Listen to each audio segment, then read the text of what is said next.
Un homme furieux est entré dans la salle d'audience et a insulté le juge Frank Caprio, et en a immédiatement payé le prix. La suite vous laissera sans voix. La salle d'audience respirait le silence, ce silence pesant et empreint d'attente qui semblait peser sur chaque siège et chaque recoin de la pièce. La lumière du soleil filtrait à travers les hautes fenêtres cintrées, capturant les particules de poussière qui flottaient paresseusement dans l'air, comme si le temps lui-même s'était ralenti pour honorer le poids solennel de la justice. Le juge Frank Caprio était assis à son siège, la posture droite, les mains jointes avec une autorité tranquille. Son regard, posé et constant, parcourait la salle avec la patience d'un homme qui avait perçu toutes les nuances de la faiblesse humaine et croyait encore au pouvoir de l'équité. L'atmosphère était presque respectueuse, ce silence où l'on retenait son souffle comme s'il craignait de perturber la gravité du moment. Et puis la tempête éclata. Un homme, le visage rouge de fureur, s'avança en titubant comme si la salle d'audience n'était pas un lieu d'ordre, mais sa scène personnelle. Sa voix, rauque et aiguë, tranchait le silence, lançant des accusations comme des pierres destinées à briser du verre. Il lança des accusations de favoritisme, de corruption, de faiblesse, chaque mot étant destiné non pas à argumenter, mais à dépouiller l'homme assis au-dessus de lui de sa dignité. Ses gestes étaient sauvages, son ton dédaigneux, et dans ses yeux brûlait une flamme imprudente qui mettait quiconque au défi de le faire taire. Les mots résonnèrent contre les murs de marbre, résonnant dans la salle jusqu'à paraître plus forts qu'ils ne l'étaient en réalité, portés par le poids de l'audace. Des halètements parcoururent la salle d'audience. Les maires venus payer de petites amendes serraient plus fort leur porte-monnaie, les jeunes hommes qui avaient autrefois ri trop fort des infractions routières restèrent stupéfaits, et même les policiers chevronnés s'agitaient mal à l'aise sur leur siège. Ce n'était pas le bavardage habituel d'un citoyen frustré, c'était une agression. L'atmosphère changea, lourde maintenant de choc, d'indignation et de l'étrange frisson qui accompagne la transgression des limites. Chacun savait que ce qui se passait était dangereux, non pas à cause des seuls mots de l'homme, mais à cause de l'endroit où ils étaient prononcés. Dans cette salle, le respect n'était pas facultatif. Ici, la frontière entre civilité et chaos était ténue. Et pendant un instant, il sembla que l'homme furieux l'avait franchi à pieds joints. Mais Frank Caprio ne se leva pas, ne frappa pas de son marteau, ne broncha pas. Il resta assis, immobile comme une pierre taillée dans le banc, les mains jointes devant lui, le visage patiemment sculpté. Son silence donnait du poids aux insultes, les transformant du bruit en écho qui emplissait l'espace plus que des cris ne le pourraient jamais. Et pourtant, derrière ce calme apparent, la douleur du manque de respect pesait lourdement. Frank n'était pas homme à se laisser facilement émouvoir. Pendant des décennies, il avait affronté des personnes au plus bas, des hommes qui pleuraient sur des amendes qu'ils ne pouvaient pas payer, des pères qui imploraient la clémence pour nourrir leurs enfants, et des jeunes hommes qui pensaient que la loi n'était qu'un jeu jusqu'à ce que la réalité les rattrape. Il avait toujours répondu avec compassion, jamais avec cruauté. Mais être insulté ici, dans cet espace sacré de justice et de clémence, était une blessure non pas à son orgueil, mais aux fondations mêmes qu'il avait consacrées à bâtir sa vie. La salle d'audience semblait trembler sous la rage de l'homme, comme si l'autorité du tribunal elle-même s'effondrait. L'insulte n'était pas seulement une attaque personnelle. C'était une accusation lancée contre la justice, un mépris de la croyance en l'équité dans un monde où le pouvoir corrompt si souvent tout ce qu'il touche.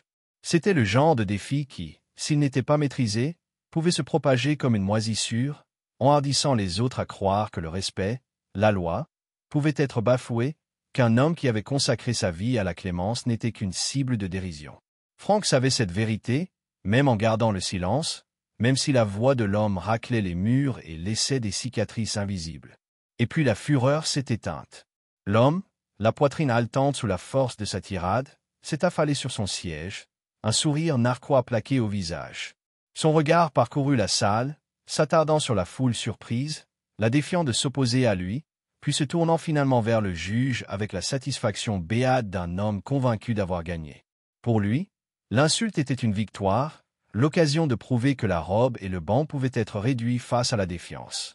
Il croisa les bras, se pencha en arrière comme s'il avait réduit au silence quelque chose de plus grand que lui, et laissa l'arrogance transparaître dans chaque trait de sa posture. Mais le calme de Frank Caprio ne se brisa pas. Son visage, patient et posé, ne trahissait rien de la tempête qui l'entourait. Il avait été insulté, certes, mais ce n'était pas un homme ordinaire, et cette insulte n'en était pas une. L'homme assis pensait avoir humilié un juge, mais il avait commis quelque chose de bien plus dangereux. Il avait craché au visage de la justice elle-même, et la justice ne s'humiliait pas. C'était une chose qui répondait, souvent en silence, souvent au moment où on s'y attendait le moins. Frank baissa les yeux, son expression était indéchiffrable, mais son regard était lourd de sens, donnant même au silence l'impression d'un verdict. Il n'avait pas besoin d'élever la voix, car il portait en lui la force d'années de discipline, la force de la compassion tempérée par la sagesse, et l'autorité d'un homme qui comprenait que la miséricorde n'était pas une faiblesse et que la patience n'était pas une capitulation.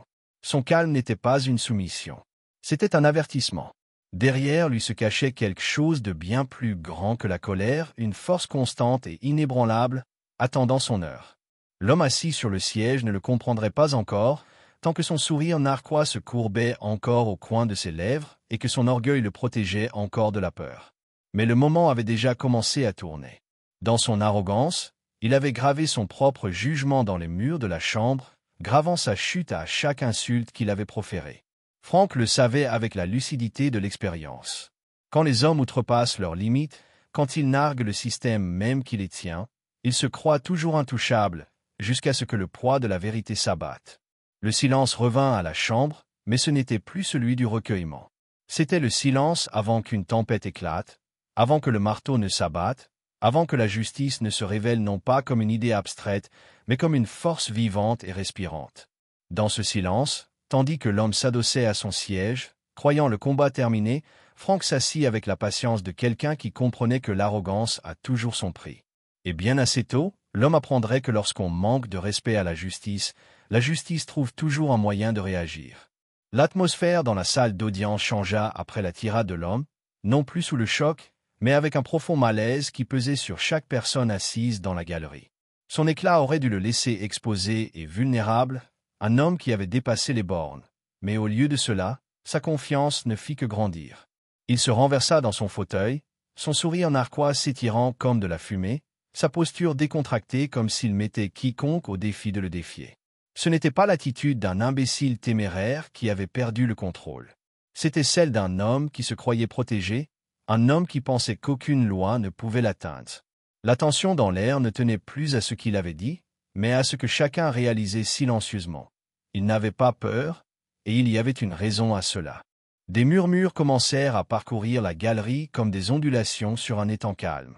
Les gens échangeaient des regards nerveux et rapides, murmurant des mots, et le nom d'un conseiller municipal fut mentionné à voix basse, suivi d'un hochement de tête reconnaissant d'un capitaine de police dont le badge avait été aperçu à sa table à plusieurs reprises. Il devenait évident qu'il n'était pas seul. Son arrogance était alimentée par le pouvoir qui planait hors de ses murs, un pouvoir capable de déformer la loi jusqu'à la rendre inflexible. Il avait été protégé pendant des années par un réseau de faveurs et de corruption, des hommes qui lui devaient des dettes, des hommes qui craignaient son influence, des hommes qui le voyaient comme un allié à leur profit. Il s'était construit un filet de sécurité si solide qu'il pouvait insulter un juge en séance publique et se sentir intouchable. La vérité de son passé commençait à se former dans l'esprit de ceux qui connaissaient son nom. Des souvenirs d'histoires racontées dans les bars et chuchotées autour des tables refirent surface. Il y avait eu la contravention de stationnement qui avait disparu avant même que l'encre ne sèche, une contravention rédigée avec frustration par un agent débutant qui n'avait pas encore appris que certaines personnes étaient interdites d'accès. Il y avait eu l'accusation de fraude qui avait refait surface, chargée de preuves et de déclarations sous serment, pour être ensuite discrètement enfouie sous la paperasse jusqu'à suffoquer, oubliée dans un bureau poussiéreux où les dossiers allaient mourir. Et il y avait eu l'accident, une famille ordinaire percutée tard dans la nuit par une voiture de luxe, le père blessé, les enfants secoués, le conducteur clairement responsable. Les rapports avaient été rédigés, les témoins prêts à parler. Et pourtant, en quelques jours, l'affaire s'était évaporée comme si elle n'avait jamais existé. Le conducteur était libre. La famille avait dû payer ses frais médicaux, son silence étant une transaction qu'elle n'avait jamais acceptée. Chaque flash de souvenir racontait la même histoire. Un homme dont la vie avait été façonnée par les faveurs d'amis puissants, un homme qui avait maîtrisé l'art de marcher entre les gouttes de pluie sans jamais se mouiller. Et maintenant, assis dans la salle d'audience de Frank Caprio, il portait cette histoire comme une armure. Chaque insulte qu'il avait proférée n'était pas de simples mots, mais une déclaration. Il se croyait invincible. Il croyait que les mêmes forces qui avaient effacé ses péchés passés effaceraient aussi cet instant. Il croyait que Frank, aussi respecté fût-il, n'était qu'un homme parmi d'autres derrière un banc, impuissant face à un système qui se soumettait à l'influence.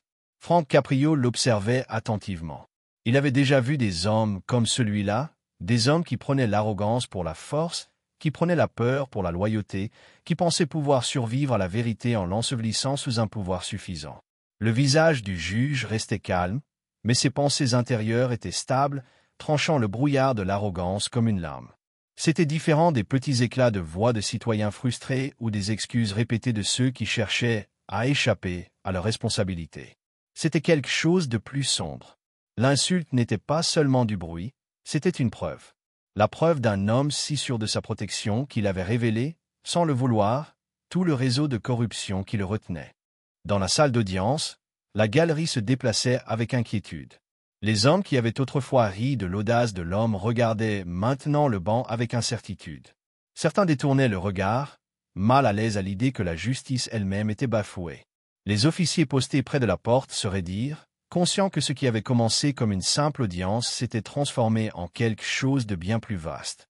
La salle ne ressemblait plus à une petite salle de justice, mais à une scène où des vérités cachées étaient révélées au grand jour, un fil à la fois. L'homme savourait son moment, son sourire s'élargissant comme pour absorber le malaise de ceux qui l'entouraient. Il se pencha en arrière, un bras en bandoulière sur la chaise, le corps détendu, le regard audacieux. Dans son esprit, il avait déjà gagné. Il pensait avoir humilié un juge, et par extension, humilié l'idée même de la loi. Il pensait avoir prouvé que le respect n'était qu'une illusion, que ceux qui étaient assis en robe n'étaient pas différents de ceux qu'il avait écrasés sous son influence hors de ses murs. Il se croyait intouchable. Mais le regard de Frank ne vacilla pas. Ses mains restèrent jointes, sa posture immobile, mais ses yeux se plissèrent légèrement. C'était un léger changement, à peine perceptible, mais il portait le poids de quelque chose de plus grand. Ce n'était pas le regard d'un homme insulté. C'était celui d'un homme qui avait reconnu une ouverture. Pour Frank, l'arrogance affichée n'était pas une victoire pour lui, mais la corde qui allait servir à détruire tout ce qu'il avait construit. Cette fois, c'était différent. Cette fois, l'explosion n'était pas un spectacle à tolérer. C'était un signal, une erreur d'inattention d'un homme devenu trop audacieux, trop bruyant, trop sûr de sa propre protection.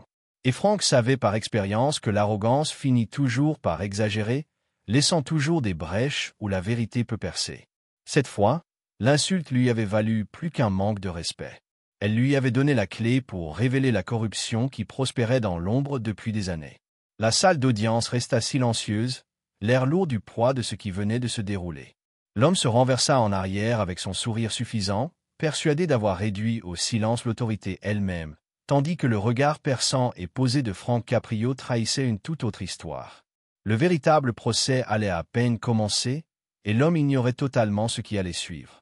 Le changement dans la salle s'opéra presque imperceptiblement, si subtil que la plupart des gens le manquèrent d'abord.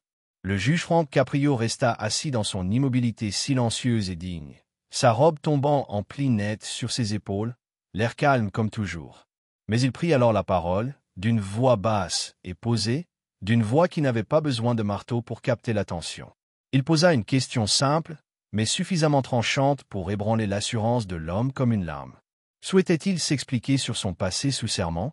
L'espace d'un instant, les mots semblèrent flotter dans l'air, leur sens s'enfonçant dans le silence comme une pierre s'enfonçant dans une eau calme. Le sourire narquois qui avait figé son visage s'estompa. Sa mâchoire se crispa, ses yeux vacillèrent pour la première fois, presque du doute, et l'inclinaison suffisante de son corps se modifia légèrement, comme si le fauteuil était devenu moins confortable sous lui. Dans la salle d'audience, des murmures montèrent comme une marée, s'intensifiant à chaque seconde. Les gens tendaient le cou, chuchotant des questions, le regard passant de l'homme furieux au juge qui, à peine bougé, avait pourtant bouleversé l'équilibre de la salle. L'arrogance de l'homme, si forte quelques minutes auparavant, paraissait maintenant fragile, comme du verre se fendillant soudain sous la pression. Des dossiers furent avancés, d'épais dossiers empilés les uns sur les autres, leurs bords effilochés par des années de manipulation avant d'être mis sous clé. C'étaient des documents que beaucoup croyaient enterrés à jamais, des archives scellées, des preuves effacées par des mains puissantes œuvrant dans l'ombre. Pourtant, Frank, d'une manière ou d'une autre, les tenait. Le bruit des dossiers atterrissant sur le bureau résonna comme un battement de tambour, et dès que la première page fut ouverte, le silence retomba. Les mots furent lus à voix haute, chaque ligne dépouillant l'armure que l'homme s'était construite. Les amendes impayées effacées des livres apparaissaient noir sur blanc. Les cas d'infraction routière dont les pénalités s'étaient volatilisées étaient désormais exposés, avec des signatures et des dates qui les rendaient indéniables. Des accords secrets étaient décrits par écrit, des murmures concrétisés par une documentation minutieuse, révélant des faveurs échangées comme des pièces de monnaie sur des tables qui n'étaient jamais destinées à voir le jour. Chaque page tournée ajoutait un poids à la balance, un clou de plus enfoncé dans l'histoire que l'homme avait passé des années à essayer de taire. La respiration de l'homme devint saccadée. Son sourire narquois avait disparu, remplacé par une oppression aux lèvres et un tremblement nerveux sur son siège. La sueur perlait à la naissance de ses cheveux, une lente perle perlant sur sa tempe, accrochant la lumière en glissant sur sa joue. Il essayait de garder une posture stable, mais sa confiance avait disparu. Ses doigts tapotèrent sa jambe, un léger mouvement nerveux qui trahissait la tempête intérieure. La salle d'audience, autrefois sa scène, s'était transformée en un projecteur illuminant chaque recoin de son passé, chaque ombre qu'il avait autrefois cachée. Et puis vint le moment inattendu. Une silhouette s'avança du fond de la salle, le bruit de ses chaussures sur le sol ciré résonnant dans le silence. C'était un ancien officier, autrefois connu en ville, qui travaillait désormais avec les enquêteurs fédéraux. Son visage portait l'usure des années d'uniforme, le genre de regard qui avait trop vu mais qui conservait une conviction inébranlable. Il tenait entre ses mains un témoignage sous serment, préparé et signé, une déclaration plus poignante que n'importe quel dossier. Il parla des agissements de l'homme, des ordres qu'on lui avait ordonné d'ignorer, des crimes passés sous silence parce que des puissances supérieures avaient murmuré que cet homme était intouchable. Maintenant, d'une voix assurée, il dévoila la vérité au grand jour, là où elle ne pouvait plus être ignorée. La révélation se répandit dans la salle d'audience comme un incendie. Halètements et murmures s'entrechoquèrent, les hommes échangèrent des regards stupéfaits, et la galerie resta figée, incapable de détourner le regard du dénouement d'une vie bâtie sur la corruption. Le passé de cet homme n'était plus seulement douteux, il était criminel. Ce qui n'avait été que rumeur ou soupçon était désormais un fait indéniable, énoncé et documenté, scellé par des témoignages qu'aucune influence ne pouvait effacer. La voix de Franck revint, calme et plus grave, chaque mot mesuré, chaque syllabe portant le poids de la justice elle-même. Il énuméra les preuves lentement, délibérément, afin que personne dans la salle ne puisse se méprendre sur la gravité de ce qu'ils entendaient. Chaque fait était un coup dur, s'abattant sur l'homme qui s'était autrefois dressé avec tant d'audace. Sa sueur ruisselait maintenant plus vite, mouillant le col de sa chemise, ses doigts crispés sur les accoudoirs de son fauteuil comme s'il pouvait s'accrocher à un dernier fragment de contrôle. Mais il le perdait, et il le savait. Le pouvoir qu'il croyait détenir se dissolvait, et à sa place surgissait la vérité qu'il avait tant lutté pour enterrer. La salle d'audience ne lui appartenait plus. Elle n'était plus le théâtre de ses insultes ni de son arrogance. Elle était devenue un lieu de règlement de compte, une lumière si féroce qu'elle ne laissait aucun recoin caché. Ses alliés, ceux qui l'avaient autrefois protégé, ne pouvaient rien ici. Leur silence était plus fort que n'importe quelle défense, et leur absence en disait long. L'équilibre avait basculé. Pour la première fois depuis des années, l'homme sentit le sol trembler sous ses pieds. Puis Franck se pencha en avant, le regard fixe, le ton inchangé, mais chargé de sens, emplissant chaque recoin de la pièce. Il dit à l'homme sans détour, ses mots pesants comme du fer, que ce n'était que le début. Le marteau s'abattit dans un claquement sec qui résonna dans la salle silencieuse, définitif et absolu.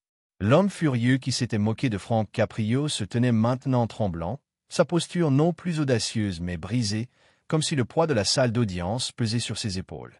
Son regard parcourut frénétiquement la pièce, à la recherche d'alliés, de quelqu'un pour croiser son regard et lui rappeler le pouvoir qu'il avait autrefois exercé. Mais chaque recoin n'offrait que silence, chaque visage froid et distant. Le sourire narquois qui avait autrefois brûlé d'arrogance s'était depuis longtemps dissipé, ne laissant qu'un pâle masque de peur. Ce qui suivit se répandit, bien au-delà des murs de la salle d'audience. Les alliés de l'homme, autrefois intouchables, se retrouvèrent soudain exposés, entraînés dans le même brasier qu'il avait involontairement allumé.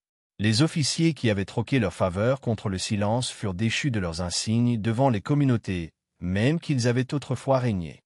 Les politiciens qui avaient murmuré des promesses en privé furent traînés en audience, leurs accords et leurs trahisons étant désormais consignés publiquement. Même les titans du monde des affaires qui avaient discrètement financé son arrogance se turent, leurs lignes téléphoniques coupées, leurs déclarations réduites à des paroles creuses tombant dans l'oreille d'un sourd. C'était comme si une toile cachée avait été tirée vers la lumière, et chaque fil qui les avait autrefois liés se brisait maintenant un à un. La justice se répandit comme un incendie, bondissant d'un recoin à l'autre, consumant chaque ombre où la corruption avait prospéré sans contrôle pendant des années.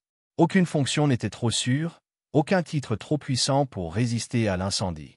Les journalistes envahissaient les trottoirs, les flashs des appareils photos s'allumant, tandis que des articles apparaissaient d'heure en heure. Ce qui avait commencé comme l'insulte téméraire d'un homme s'était transformé en une cascade, une prise de conscience qui balaya la ville et au-delà. Ceux qui avaient ri avec lui évitaient désormais son nom comme une malédiction, refusant d'être entraînés avec lui dans la ruine qu'il avait créée. Et au centre de tout cela se tenait Frank Caprio, calme comme toujours, son sang-froid inébranlable. Il n'avait jamais élevé la voix, jamais laissé la colère dicter sa conduite. Même insulté, même moqué devant le tribunal, il avait choisi la patience plutôt que la fureur, la dignité plutôt que l'orgueil. Sa force n'était pas celle du volume ou de l'intimidation, mais celle de la vérité, ferme et indéniable. Alors que l'homme était emmené enchaîné, les poignets liés et la tête baissée, il devint évident pour tous que la rage s'était éteinte, ne laissant que des cendres. Seule subsistait la force durable d'une voix calme et immuable. La salle d'audience elle-même semblait transformée. Là où régnait autrefois la tension, les murmures et le doute, régnait désormais l'émerveillement. Les gens se calaient dans leurs sièges, le visage marqué par un respect discret pour ce qu'ils venaient d'assister. Ce n'était pas un verdict ordinaire, pas un procès ordinaire. Ce fut un rappel, brutal et inoubliable, que la dignité pouvait exercer plus de pouvoir que la rage, que la patience pouvait désarmer l'arrogance sans même avoir besoin de crier. Devant le palais de justice, l'histoire se répandit dans la ville comme une tempête. Dans les cafés et les bureaux, dans les commissariats et les salles politiques, les hommes parlaient non pas d'irrespect, mais de conséquences. Insultez la justice, et la justice répondra. Ces mots devinrent plus qu'une leçon. Ils devinrent un avertissement. Nul parmi ceux qui avaient été là ce jour-là n'oublierait la rapidité avec laquelle l'équilibre des pouvoirs avait basculé, comment une simple insulte avait ouvert un coffre de secrets trop longtemps enfouis. Pour Frank, il n'était jamais question de victoire, jamais d'humiliation. Il s'agissait de la vérité, là où elle devait être, au grand jour, indéniable et inébranlable.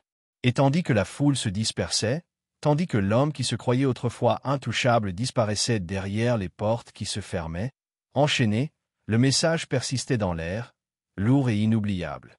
Si ce moment vous a secoué, si vous croyez que la vérité se dresse contre l'arrogance, alors partagez cette histoire, abonnez-vous pour en savoir plus et n'oubliez jamais, la voix la plus calme dans la pièce est souvent celle qui change tout. Avertissement. L'histoire que vous venez de regarder est fictive. Elle explore les thèmes du manque de respect, de l'abus d'autorité et des conséquences rapides d'un emportement. Ce récit vise à souligner l'importance de la dignité et à inspirer une plus grande appréciation du pouvoir tranquille d'une personne sous-estimée.